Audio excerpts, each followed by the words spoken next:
the comfortable gray. Unmask the shadows where they play. Welcome to Suki Things with Debbie. Suki Things with Debbie.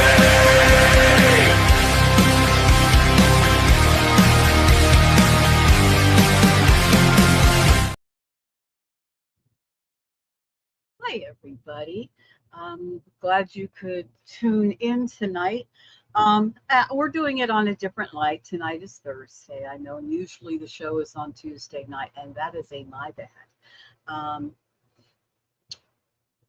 Tuesday flew by me. I swear, this is just like typical Debbie thing. And then I kind of looked at the clock. I went, 7:30. Oh crap!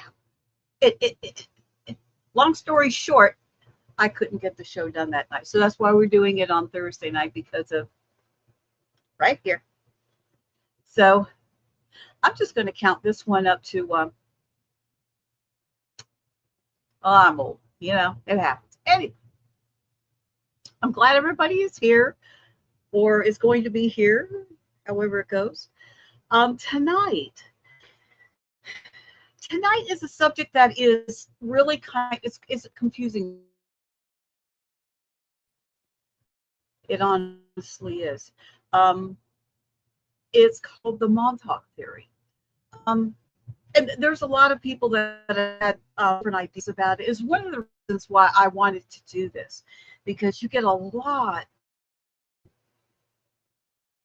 different, and none of it's true. So hopefully we're going to kind of narrow this down a little bit. Again, I'm going to ask you use your own thoughts on this. I'm going to tell you pretty much the facts as I have them. Different people are going to get different theories about it. A lot of it plays in with other subjects which we have already discussed, and it's up to you to lean to one side or the other. I encourage whatever anybody comes up with. I may not agree with it, but that's what makes it interesting. Because I might have one idea and you'll have another idea, and that is perfectly fine. So let's go ahead and get diving down into this, the Montauk theory. Okay, what is Montauk? Montauk is a little town. It's located on the far, far, far eastern point tip of Long Island in New York. Graphically, it is in Suffolk County, and the locals around there call it the End, because it is literally at the very, very far end of the land before you hit the Atlantic Ocean. I mean, it is like literally the last thing out there. So it's like this real narrow peninsula, and it's surrounded by water on three sides. One side that you're coming in, and then the rest of it's all water surrounding it. It's the Atlantic Ocean to the south, and Block Island Sound to the north, and Fort Pond Bay is out to the west. Okay. Because it is sticking so far out into the ocean at the very end of New York State, it's on Route 27. It feels completely isolated from the rest of the world, especially in the really, really foggy, cold, bitter, it's like a desolate feeling winter. You really get the feeling of just being, like all by yourself out there, right? You know where you are. So it's also called the conspiracy triangle, because so much that has occurred in this little tiny area of land. So if you were to draw a line on a map, the legendary Camp Hero radar base sits right on the cliffs at the very tip of the peninsula. And when you look directly across the water to the north, you can see Plum Island. And Plum Island is where a secure animal disease laboratory is held. I don't like that either, believe me. And Fisher's Island, creating a literal geographical triangle of high security federal facilities clustered right up in the same area of water. So the air base, the radar base, animal testing security, Fisher's Island, it's a pretty secured area. So as a result, people are going to talk. People are going to talk about what could go on out, what has gone on out there. We know things have gone on. Mostly, you're not going to hear about most of the things that go on there. What you do hear about, it's very secured, and you don't really ever feel like you're getting the scope of what's going on. And I mean, guys, let's be for real. You're not. It's a government facility. If it's a government facility, forget it. Try to get the truth out of them. That's not going to work. So, when you put all this together, this is where lores come from. So, the interesting thing also about talking about this right now is that as a very recent, extraordinarily recent, there's been two events that have happened around Montauk Island.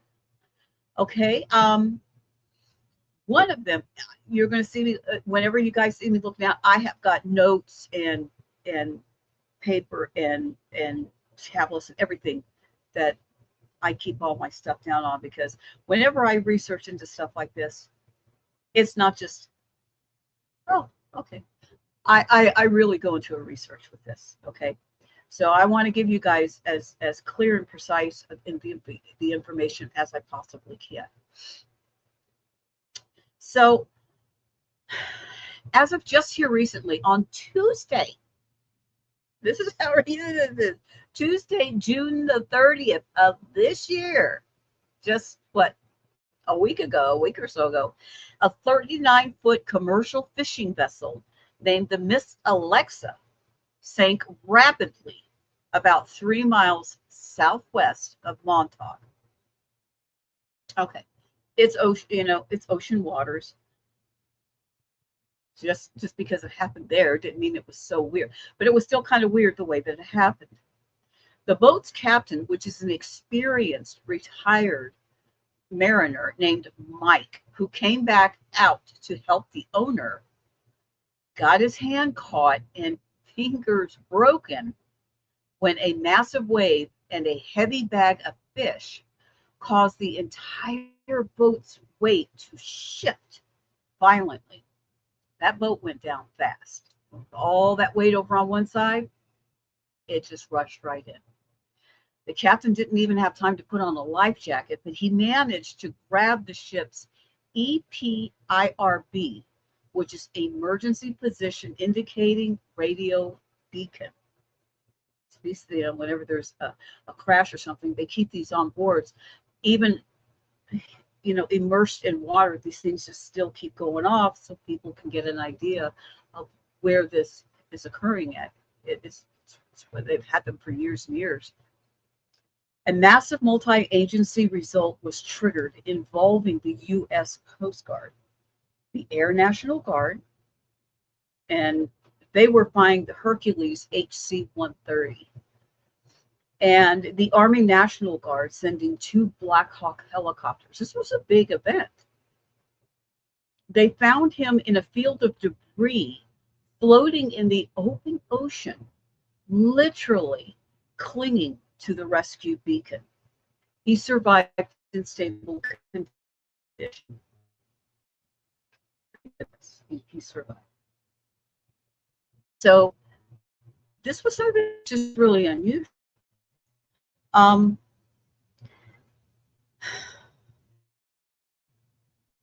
I'm sorry for it blinking in and out. I'm having connection issues, but I can assure you, Stan is, who's our producer, he is on it. Let me tell you. Um, there was a death investigation at Camp Hero State Park. Okay, now again, this was very recent. This was on June the 11th. The New York State Bureau of Criminal Investigation was sent to the Montauk Point East Overlook inside of Camp Hero State Park. The only details that we know is that the investigators discovered the deceased body of Lauren Valek. She's a 35-year-old resident of New York City. State police and Troop L have been handling the investigation. So there's a lot of information that, of course, is not going to be given out because it's an ongoing investigation. But I mean, that was a pretty dreadful thing that had occurred there. Who knows what the outcome of that's going to be? Montauk is just very well known for a lot of odd things happening and really not having any explanation of them. This was tragic. There was a Montauk art show. It was a DWI crash, a highly publicized incident involving a massive drunk driving crash that tore through the local community space at Carl Fisher Plaza. The 23-year-old driver, what a shame, 23 years old. Anyway, he was driving a Nissan Rogue. He barreled directly through a pavilion at 3 o'clock in the morning. Not too much good happens at 3 o'clock in the morning, I gotta tell you. And he narrowly missed an overnight security guard who had literally had to roll out of his chair to keep from getting killed. The SUV smashed through at least 6 tents storing art for the Montauk Artists Association summer show, destroying over $150,000 worth of handmade jewelry, paintings, framed photography. I mean, he made a mess of everything. So he is facing multiple charges of DWI and reckless criminal mischief. So I know this sounds like stuff, it probably could happen anywhere. Okay, granted, I give you that. This is a pretty, as of local, that's a lot going on in a real small area, though. This place is not big at all. So let's go ahead and we're going to kind of break it down a little bit about going back a bit. So let's talk about the Camp Hero State Park. Where does this fit in here? Again, it sits at the very tip of Long Island. It's way out there. During World War II and the Cold War, the military disguised the base as a quaint fishing village, complete with fake window shutters that had been painted on the concrete bunkers to hide heavy artillery. You gotta admit, that's pretty clever. And then there was the Sage radar dish.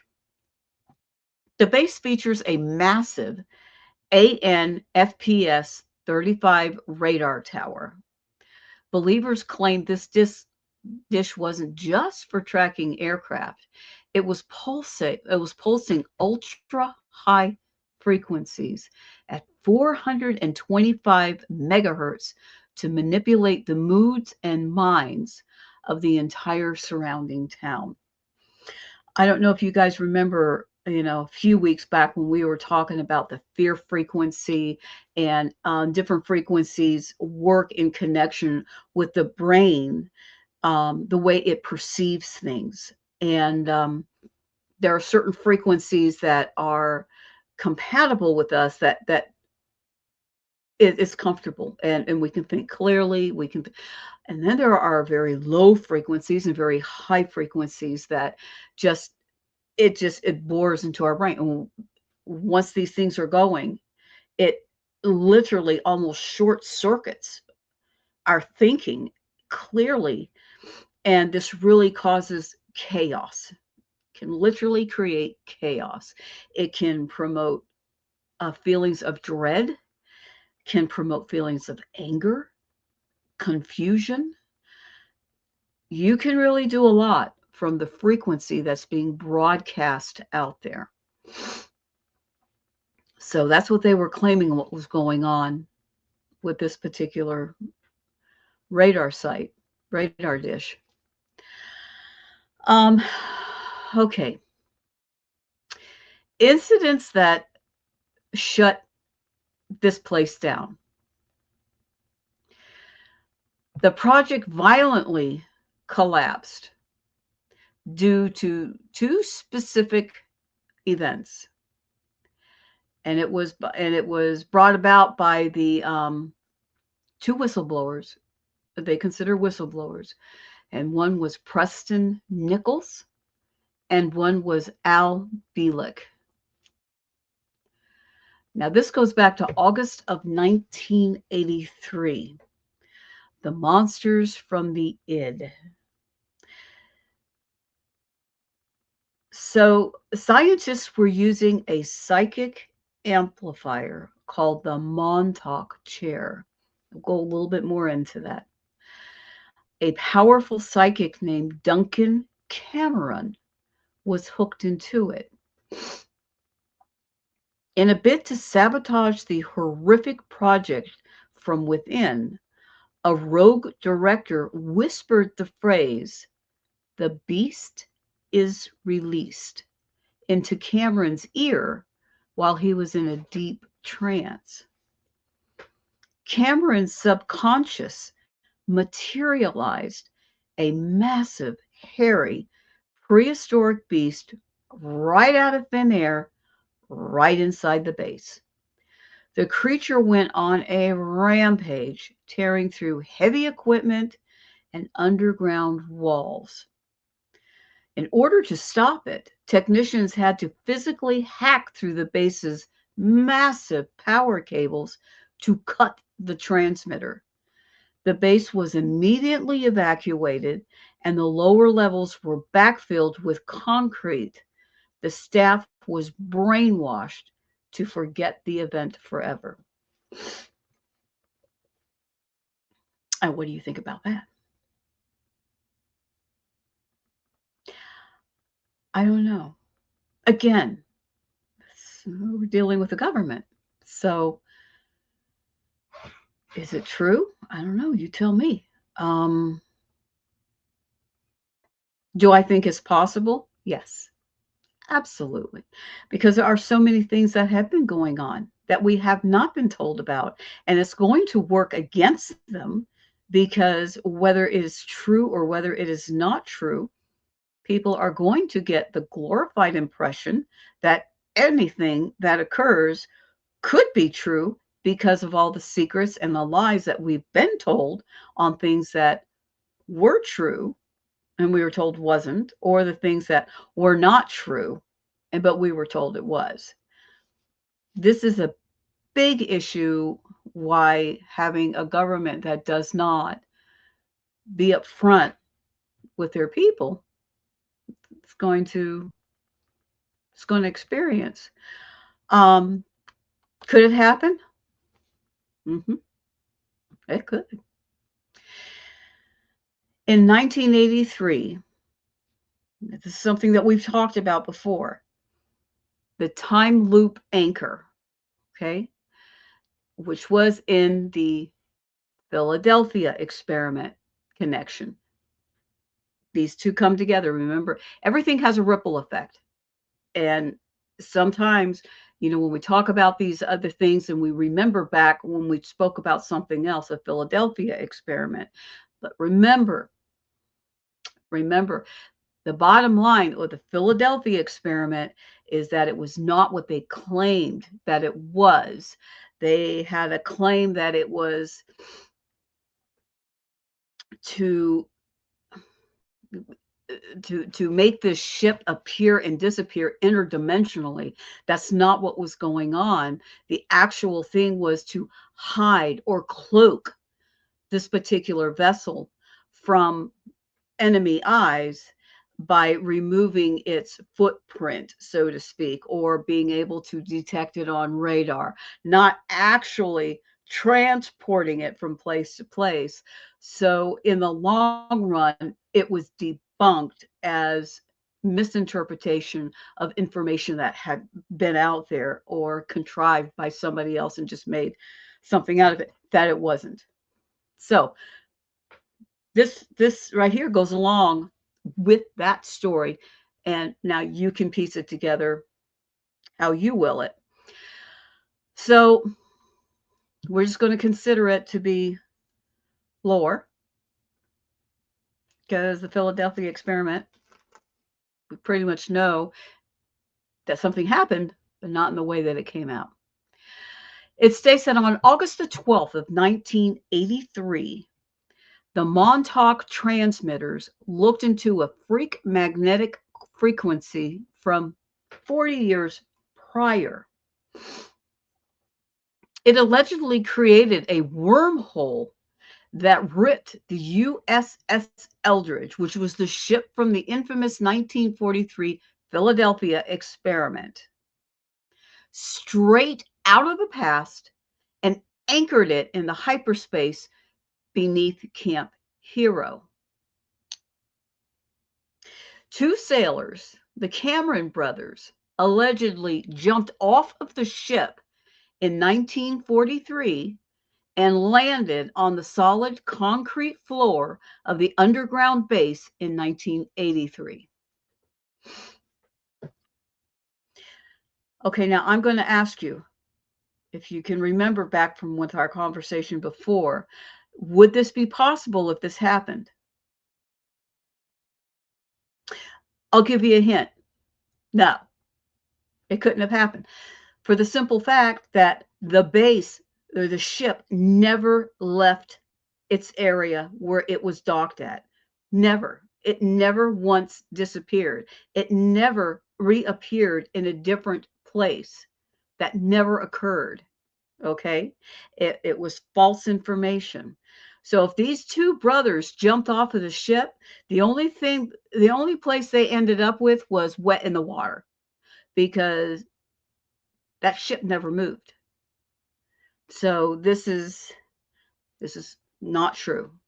This is debunked. It's not true. And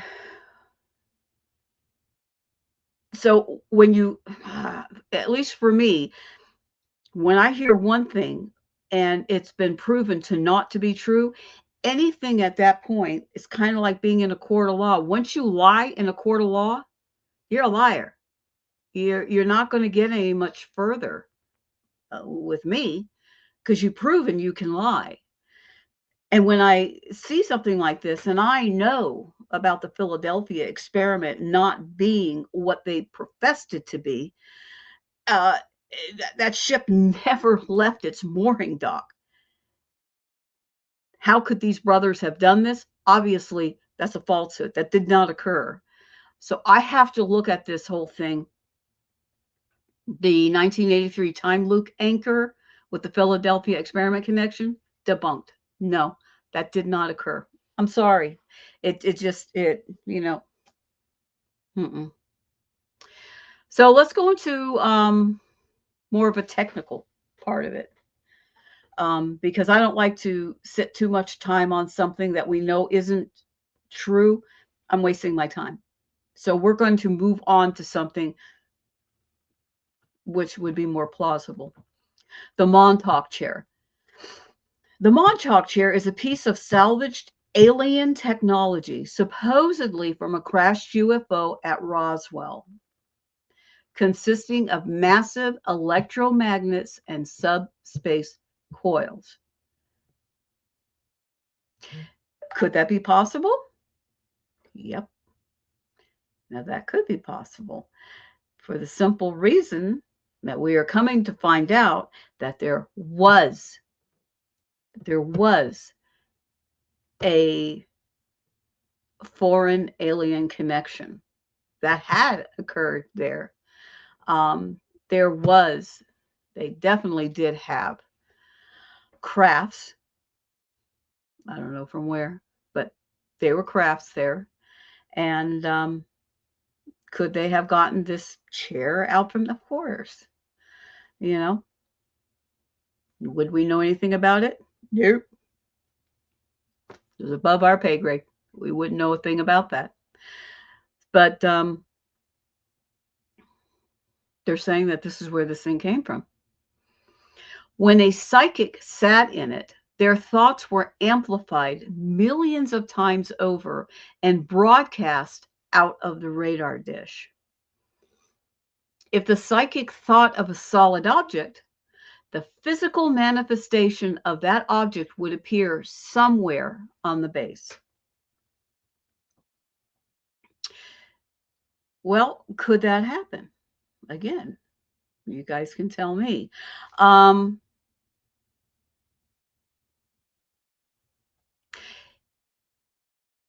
in our in our circle of knowledge,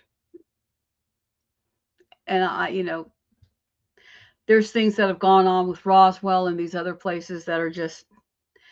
And when you start talking about the Anunnaki and all this other kind of stuff, it is so far above us that what we think is absolute hooey and nonsense is actually really reality. But we just don't understand it because we are so far under advanced from these other life forms. Who knows? It just could it be? Sure, it could be because we don't know. The Montauk boys. This is, to me, the most tragic and the most dismal part of the entire Montauk project. Runaways and kidnapped children were allegedly brought to the subterranean bunkers. They were subjected to intense electromagnetic radiation and psychological fracturing. When they mean fracturing, it's similar to the MK Ultra, which we are going to be doing a show on, is the MK Ultra. Again, another subject that is very, very, very controversial. Did it not, occur? We're going to do our best to find out. So anyway, so psychological fracturing to unlock latent psychic abilities, turning them into, quote, sleeper agents or super soldiers capable of remote viewing. I don't know.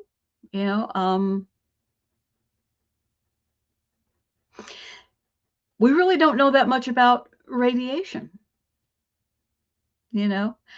So there have been several studies done on psychological fracturing. I have to say that there has been. And a lot of people do have psychic abilities. Many more people have it than they are willing to share, or that they are willing to even agree to themselves that they have. They're like, no, no, no, no. That's, they put it off to ironices or, oh, what a coincidence. There really no such thing as coincidences, as, a lot of us think.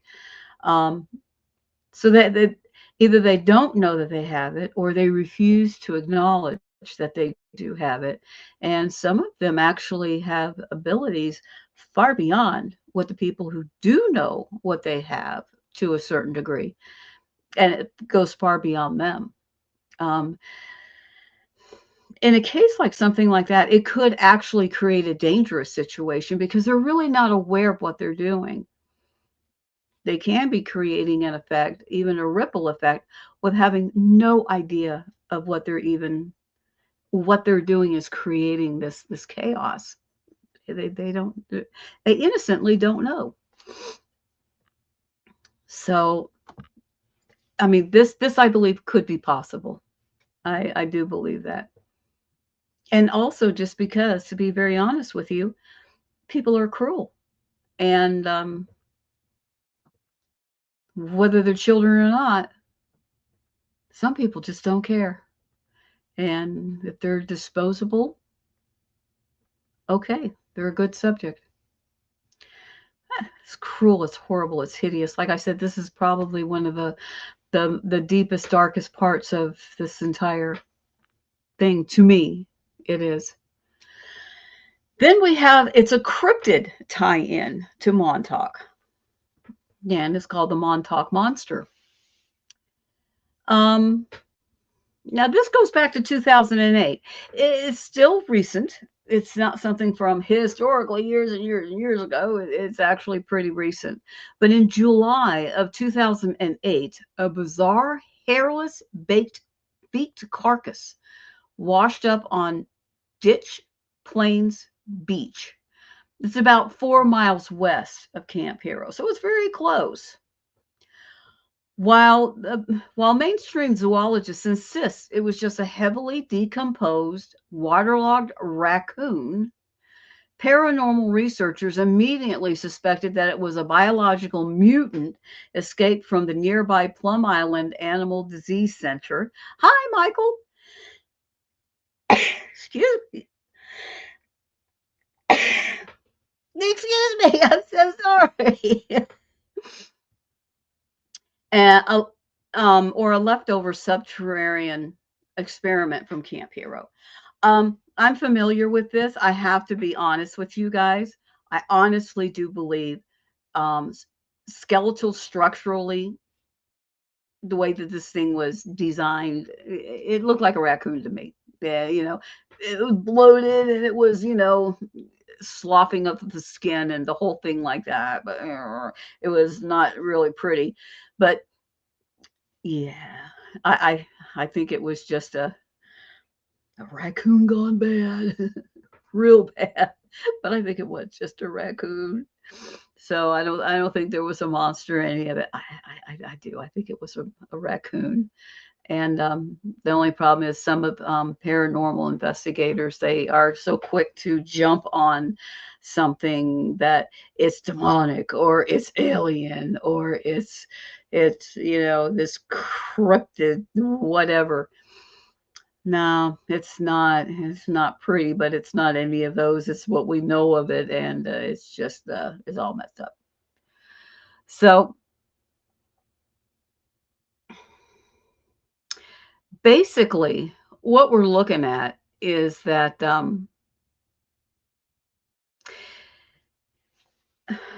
legend begins in 1992 with Preston Nichols claiming he recovered repressed memories of working on secret time travel technology for the government. Um, he swears that he was employed by the government and that he worked on these particular um, alien spacecraft, and they did a mind control and a mind erasure thing with him so that he couldn't, but he started to remember these things and that he did indeed do them. This was his claim. Bunkers are rumored to go up about 12 stories deep beneath the park, connected by a subterranean tunnel network that allegedly extends beneath the town of Montauk itself. Locals in the 70s and 80s reported that every 12 seconds, exactly when the giant radar dish rotated, the television sets would go haywire, animals would go wild, and people would wake up with massive headaches and vivid imagination or vivid nightmares. I believe that. I believe all of that could be true. So, um,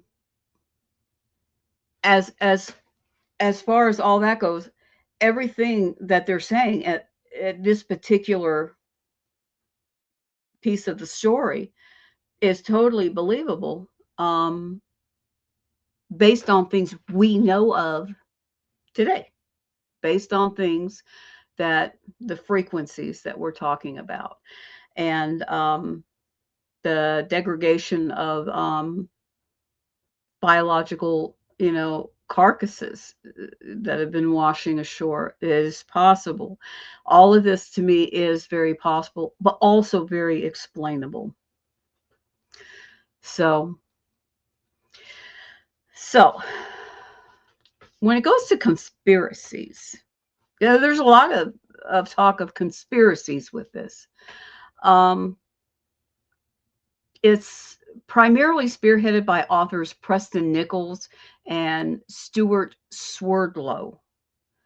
They were scientists at Camp Hero who needed test subjects whose minds were malleable enough to withstand intense electromagnetic radiation and psychological shattering. They chose children. What jerks. Yeah, I mean, this is something that's straight out of, children's nightmares. Let's face facts. They allegedly targeted runaways, orphans, and kids from broken homes who wouldn't be missed, though some lore claims local kids from the Long Island area were briefly abducted and returned with their memories wiped. The goal was to shatter the subject's baseline personality using trauma and then rebuilding it back up again. The ultimate goal was to unlock the latent psychic abilities like remote viewing, um, basically, using the mind to see distances and see things that are going on at a distance, telekinesis, and the ability to act as a subconscious sleeper agent who could be activated by a trigger word or frequency. Now, I have to be honest about this. We're talking about remote viewing. Remote viewing it's not impossible at all. And I know this for a fact because I have the ability to do that. I can be sitting at my house and I could have the team I'm with, which is the Web Paranormal team, and they can be on site somewhere. And I can be there from my house, seeing what's going on. It's pretty cool. I admit that's pretty cool. But I've been able to do that since I was a kid. I just can do it. Um, so when they're talking about doing this remote viewing, I'm reading it from somebody who has the ability to actually be able to do that. And I am absolutely appalled at the the them thinking that they can take a child, traumatize this child, shatter everything in that brain that it thinks of, shatter it, and then rebuild it in order to do this. No, you don't have to do all of that. Either a person has it or they don't. Um, and by the way, a lot more people have the ability to do it than they even realize that they do. I happened to figure it out at a really young age, and I thought, well, that's pretty nifty. And I it started with the dreams, and it went on from there. It got more and more and more accessible to me, and now I'm all right at it. For me, I think it's pretty cool. Um, but I didn't have to have anybody traumatize me in order to do it. So that to me is like unacceptable. Just the fact that it's a child to start with, a bunch of creeps. Didn't had no reason to do something like that. So this is how they would do it. It's in the subterranean conditioning. This is where it all occurred at. This is where they did all of this stuff. Whistleblowers described an underground matrix of concrete cells beneath Camp Hero where these boys were kept. The process was described as weaponized, high-tech evolution of the CIA's real-world MK Ultra project. Like I said, we will talk about the MK Ultra project, down the line here, not tonight, but we will talk about it. And it was amazing. It really was. But and remember, whatever I'm saying to you on the show, this is just taking your fingernail and scratching the surface of it. That's all it is. It's so much deeper. Like I said, this is just a little scratch on the outside of the cage door. Sensory deprivation and overload. Subjects were placed in isolation tanks or subjected to blinding lights and deafening white noise to break down their sense of time and reality. Can you imagine? I mean, that would just make somebody go insane. Seriously. Picture yourself in an MRI where you got your eyes covered and there's just that loud noise going on around you, and you're forced to hold totally still. And we can barely handle it for 15-20 minutes. Could you imagine having that go on for hours and hours? It would drive you crazy. The frequency rooms. These boys were exposed to specific ultra high frequencies channeled from the base's massive SAGE radar dish, designed to alter brain waves, forcing the brain into deep delta or theta states where the subconscious is completely exposed. How frightening. How horribly, horribly frightening. And it's called the splitting process. It's to create a perfect sleeper agent. Handlers would allegedly torture the subject until their mind split or disassociated, creating an entirely separate alter personality. The handler would then program that specific personality to perform tasks, leaving the boy's normal daytime personality completely unaware of what he was doing at night. Okay, some people normally do this. It's called split personalities. Basically what it is. And split personalities, where does that come from? It comes from trauma. It comes from childhood trauma. So basically what they're doing is that they're taking these perfectly healthy boys, perfectly healthy, traumatizing them and torturing them to a point where they are gaining other personalities to take over their brain from overloading to a point where they can't handle it and completely shutting down. And at that point, it just gives out. And then that personality that's left over, that's the one that they take. And the actual beginning consciousness of that child has no concept what this other one is doing. It is split personality. And you hear about that happening with many people. They can have as much as 10, 12, 15 personalities. In highly traumatized cases, they can do this. But so the mind fractures and it splits and it creates this other personality to protect those other ones that can't take care of it, to keep the mind from cracking altogether, just from blowing altogether. Yeah, that's what they were doing to these kids. How nice, huh? So these are two people who claim that they were Montauk's. They came forward, and Swerdlow is the most famous one. He's a self-proclaimed survivor of what was going on. He claims he was targeted because of his specific genetics, allegedly possessing a rare bloodline that the government was tracking. Yeah.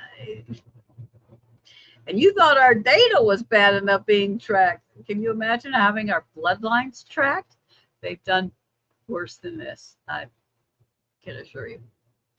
His account of the whole thing is that he describes being taken down into the bunkers as a child, where he was subjected to horrific psychological abuse and electromagnetic programming. Swerdlow claims that after the project was shut down in 1983, the surviving boys were deprogrammed and cast back into society with massive blocks in their memory. He claims it took decades of intensive therapy and regression to piece together what happened to him beneath Camp Hero. And the sad part also about that is how many of those boys didn't survive it. I mean, if you had a good, strong mind, yeah, you could. But some of these kids are just so innocent and so sensitive. They're lost, and they always will be. Al Bielek. Bielek's story crosses into full sci-fi. He actually claimed he wasn't just a victim, but that his subconsciousness was actually transferred into the body of Montauk boy Duncan Cameron's Duncan Cameron's brother as part of a complex time travel cover-up stemming from the 1943 Philadelphia experiment. Again, that's where they lose me, because the Cameron brothers were on the ship at the time. Remember, it's the two brothers. And jumping off of the ship and landing on the concrete base 40 years later in the subterranean where the ship ended up at. Ship never left. So this particular part of it with Al Bielek, I find hard to believe, because we know the ship never left. So how could it have been this experiment done on a child that did not experience this, because this actually never happened? So we're going back to that. It just goes back and forth and back and forth.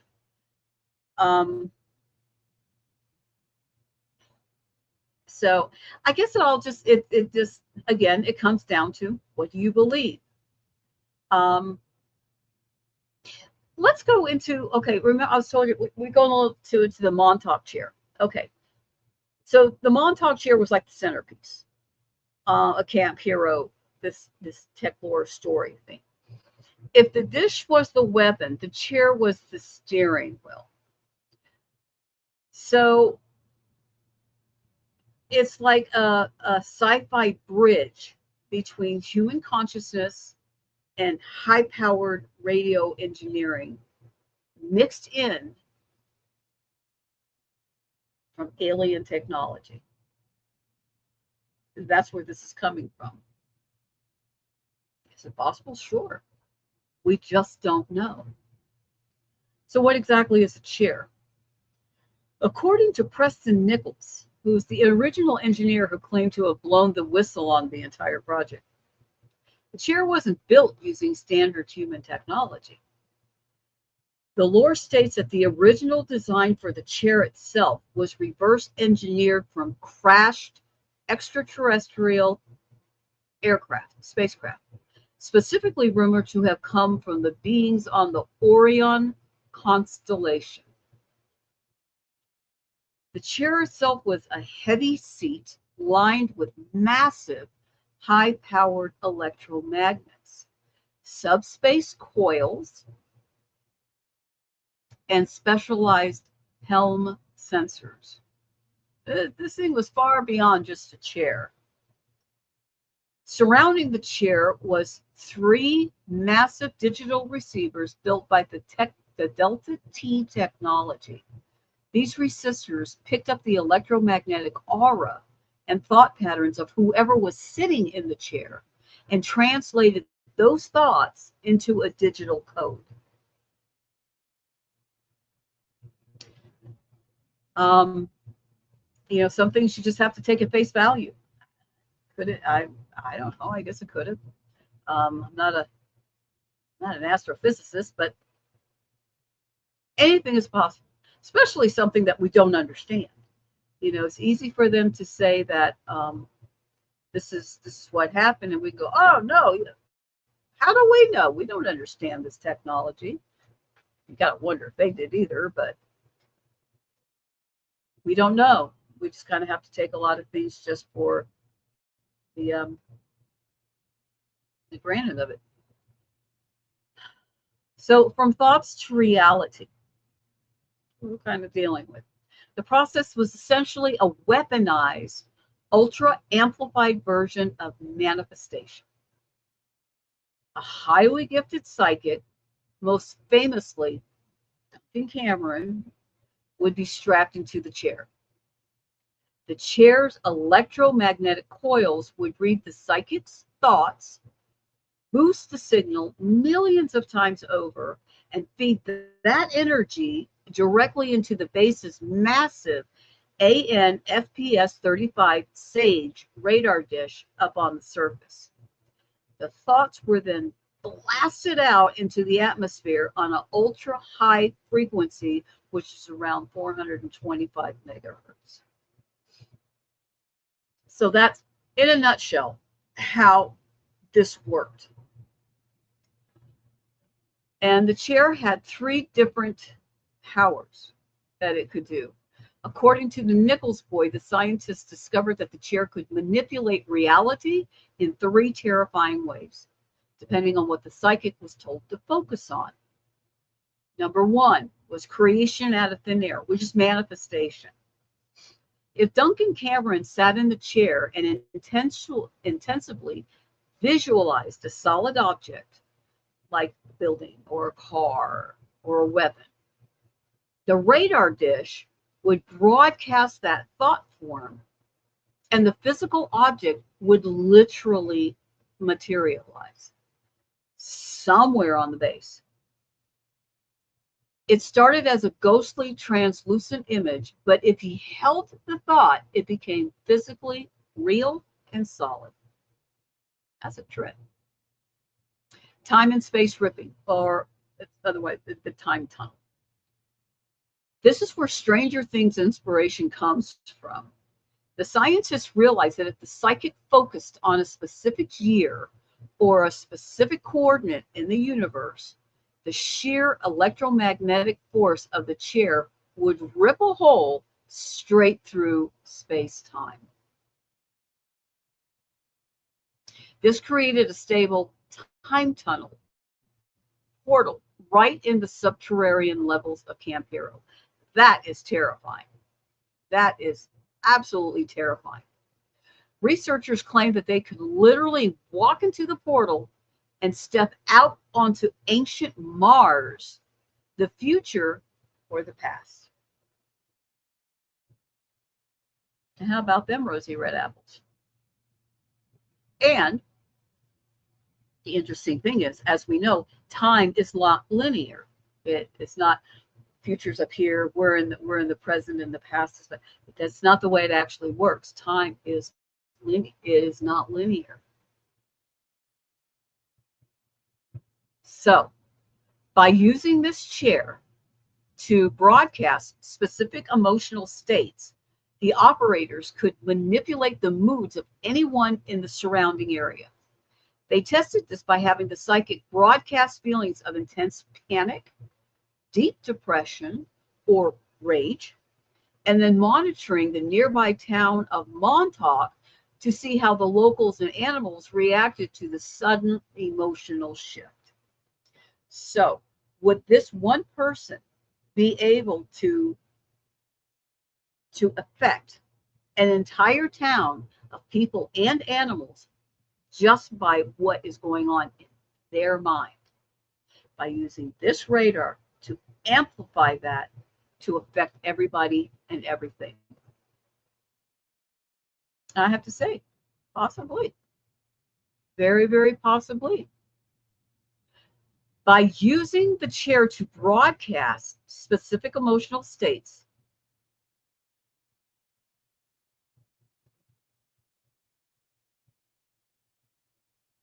this would be considered massive mind control. That is terrifying. And that, my friends, is what we do worry about today. I don't know if you guys are aware of it, but there have been many, many, many testing situations where they have been trying to do exactly that. And this is not something that is,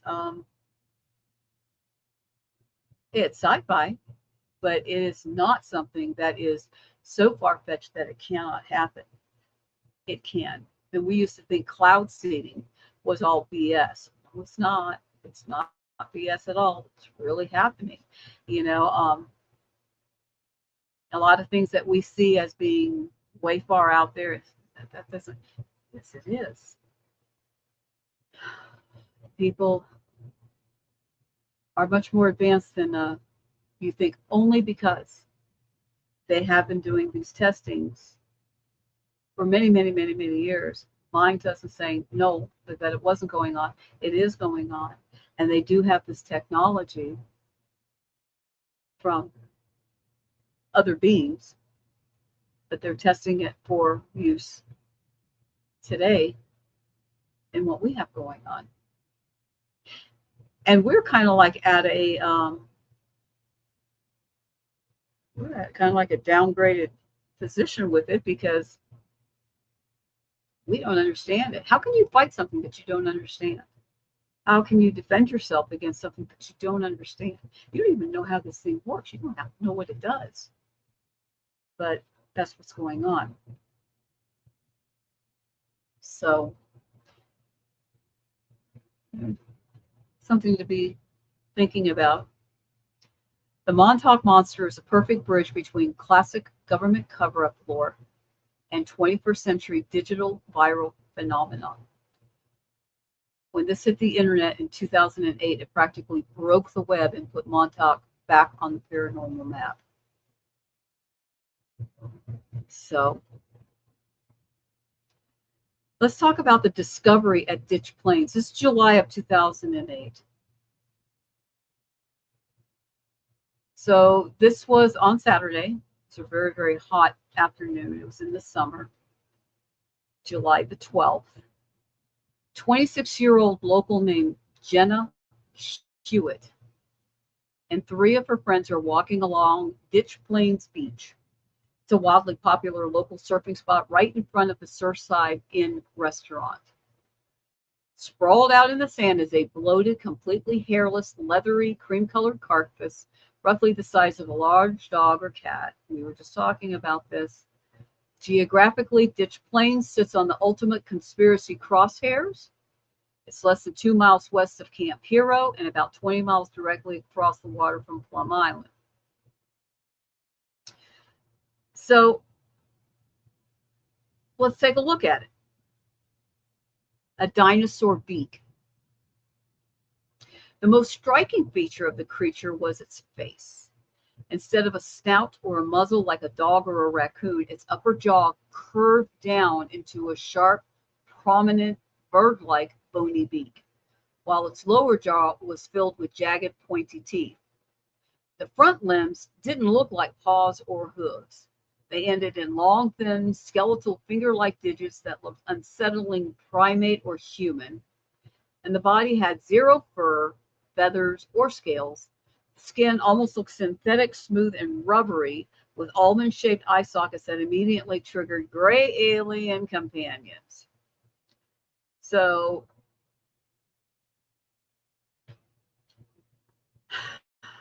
remember, the very beginning of this, We were talking about the Plum Island Animal Disease Center. Let's go back there. It's a high security federal facility that has been the subject of biological warfare rumors for decades. It includes the wild theories that employed former Nazi scientists under World War II under Operation Paperclip. Believers immediately called the Montauk monster was a genetic hybrid, a mutant clone, or super animal bioweapon that escaped the lab, drowned in the Long Island Sound, and washed ashore. Mainstream paleozoologists and biologists like Darren Naish and Jeff Corwin. Jeff Corwin is very renowned. You see him on TV all the time. Fiercely argued that the monster was a classic case of taphonomy, as the study of how organisms decay. It was concluded it was simply a waterlogged raccoon. When a land mammal rolls around in ocean salt water for weeks on end, its fur falls off completely. Salt water is very acidic. It's not good for the skin at all. The body bloats unevenly, and the soft tissues of the snout and lips are the very, very first things to rot away. The terrifying beak was actually just the exposed naked premaxillary jawbone of a standard raccoon. So there was a weird rumor that had circulated that a group of teenagers had actually found the dead raccoon on a nearby beach days before and decided to give it a Viking burial. And they put it on a small raft and set it out, put it on fire, and that the hairless, singed, water degraded result was that's what washed up on ditch plains. Now, the reason that this story was never researched any further is because science never got to test it. Immediately after the photos went viral and scientists started scrambling to get to the Montauk to take tissue samples, the carcass, amazingly, completely vanished from the beach. Jenna Hewitt claimed a local resident took the body and buried it in the woods in the backyard, but she refused to name who or where. By the time researchers pushed for the location, the anonymous tipster claimed the body had been completely decomposed into unidentifiable dust. So, because there was no physical DNA testing, the case remains officially open in the court of public opinion. So, that's basically what we're looking at. So, hopefully, you got a pretty good idea of the Montauk Project.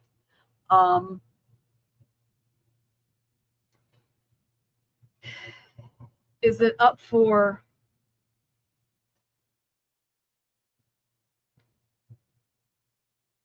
debate? Yeah. But I think in the case of the Montauk Project, I think that we are really looking at a combination of fact and fiction. I think a lot of these things did occur. I think that people brutally abusing children did occur. And I think there are still children to this day that are just permanently traumatized over the stupidity of some of these people wanting to prove a point for warfare. And they're using our kids to do it. They did. I don't know. And disturbing doesn't even begin to explain it. But the truth sometimes it's stranger than fiction. So in this particular case, I do think that that what was going on, and I do think that that could continue. Watch your kids. You guys watch your kids. Um, there's crazies out there, and a lot of times the crazies that are out there are not wearing faded holy jeans. They're wearing pretty nice clothes, suits and ties, and uniforms. Watch your kids. That's the best advice that I could give to you. Stay on top of things. It's a changing world today. We want to talk about spooky things with Debbie? We are right now. Because this is not just something that's of local lore. This is something that could be happening to us right now and to our children right now. And you don't have any idea about it. They closed this project down. How many others have taken its place? So, in their quest of knowledge and in their quest of adventure, are we going to be the ultimate victims? Probably. And yeah, biological warfare, psychological warfare. Who are the actual victims? It's the little guys like us, just trying to make a living every day, just trying to get through life. I don't mean to sound like bleak and dismal,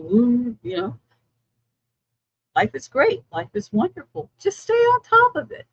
People, keep your eyes open. Yeah, it's out there. A lot of this is just in your face kind of stuff. Just don't walk around looking down at the ground. Watch where you're walking to. Watch who's walking around you.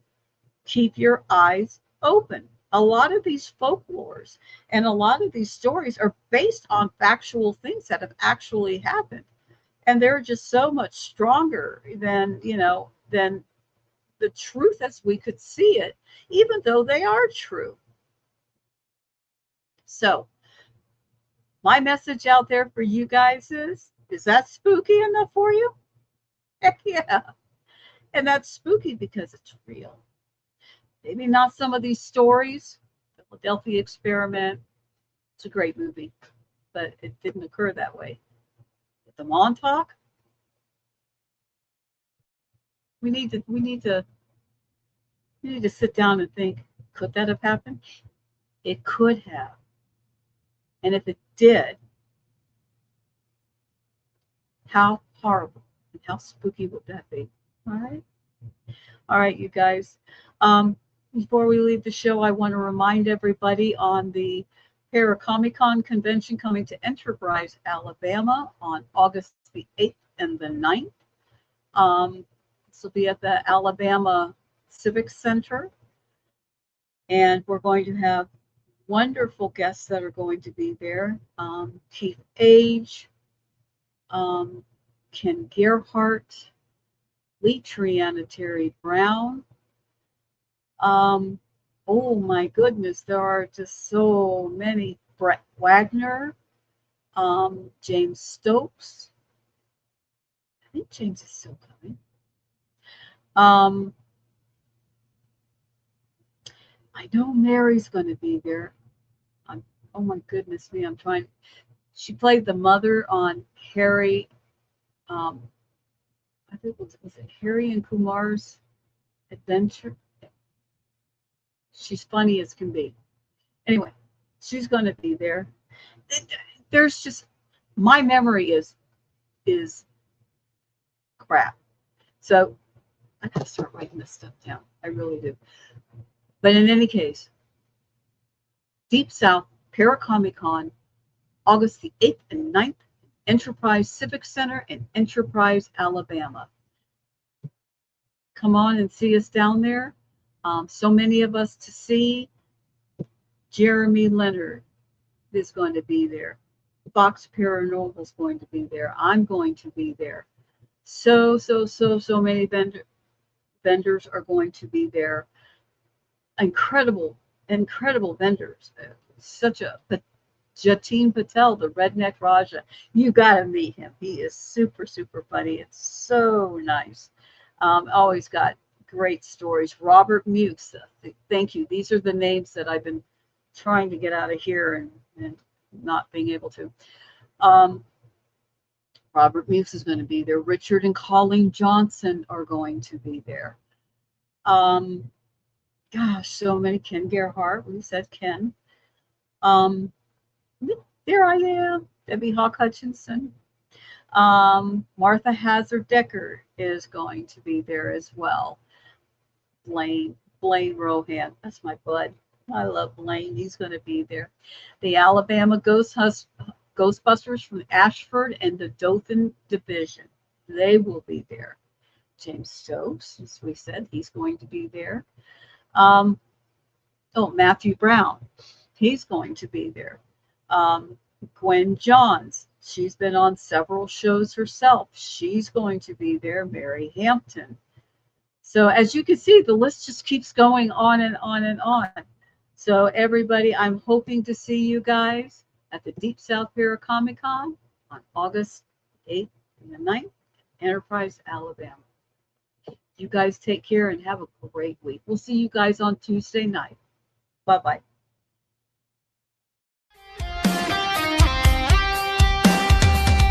Good night from Spooky Things with Debbie!